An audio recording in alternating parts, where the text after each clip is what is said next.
Okay, this update news might be the best we've had so far this year. Chickens being the main talking point, but unlike other variants so far, they do something different.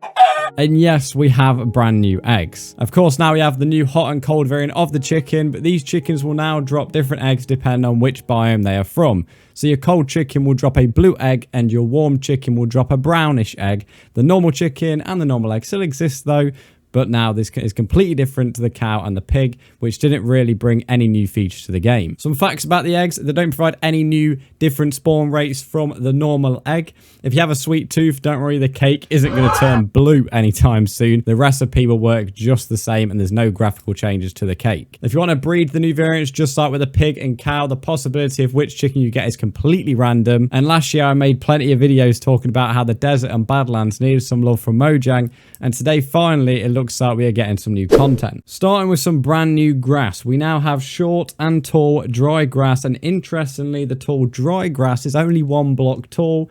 Obviously, if you play Mine for a while, the normal grass is 2 block tall. Short dry grass is still 1 block as well, so they're both the same height, which is a bit weird. Both of these can be bone mealed, and sheep can actually eat this to grow their wool. So if for whatever reason you have a desert sheep pen, they no longer need grass, they can use this dry grass to grow their wool back. The dry grass is smeltable and you can put it in your composter as well. Another new feature to the desert is we actually have a flower. This time it is a cactus flower. This will grow on top of your cactus as well. It doesn't do any damage, unlike the cactus itself. And again, you can compost this, although apparently these are quite rare, so that's probably not the best thing to do with your new cactus flower. Now, the height of the cactus will increase the chance of you getting a cactus flower. If it's 1 or 2 blocks high, the cactus has a 10% chance to grow.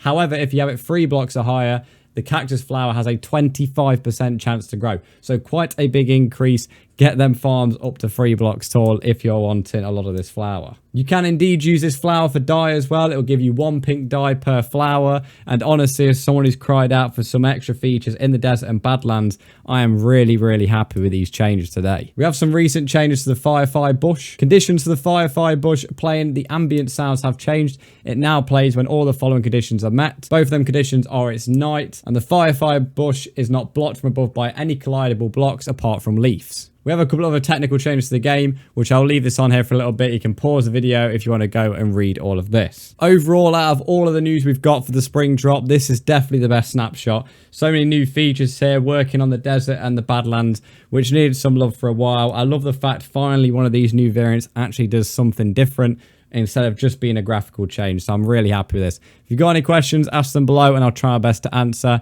And which chicken do you like best? The warm, cold, or are you a fan of the OG chicken?